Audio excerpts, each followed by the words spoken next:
something else. So they were very skillful. Yeah. But they did show us. Yeah. So, and it's good that they showed us because the technology crashed and burned at Xerox. And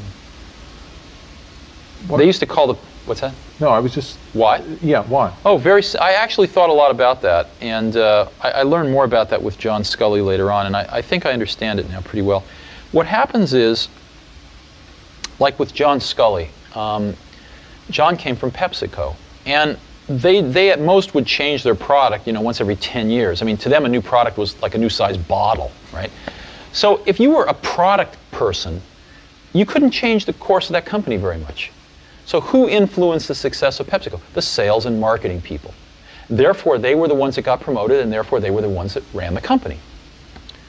Well, for PepsiCo, that might have been okay, but it turns out the same thing can happen in technology companies that get monopolies, like, IBM and Xerox.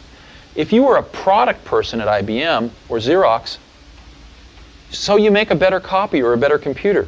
So what? When you have a monopoly market share, the company's not any more successful. So the people that can make the company more successful are sales and marketing people.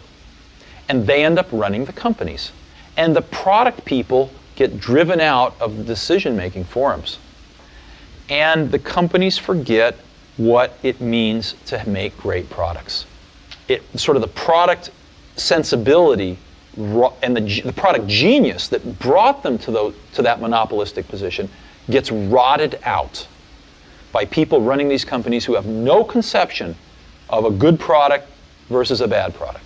They have no conception of the craftsmanship that's required to take a good idea and turn it into a good product. And they really have no feeling in their hearts, usually, about wanting to really help the customers. So that's what happened at Xerox. The people at Xerox PARC used to call the people that ran Xerox toner heads. And these toner heads would come out to Xerox PARC and they just had no clue about what they were seeing. And for our audience, toner is what? Oh, toner is what you put into a copier. Yeah, the toner that you add to an industrial copier. The black stuff. The black stuff, yeah. So basically they were copier heads that just had no clue about a computer or what it could do. And so they just grabbed defeat from the greatest victory in the computer industry.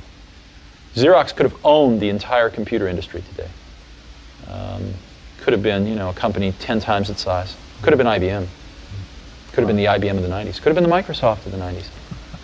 So, but anyway, that's all ancient history. It doesn't really matter anymore. Sure.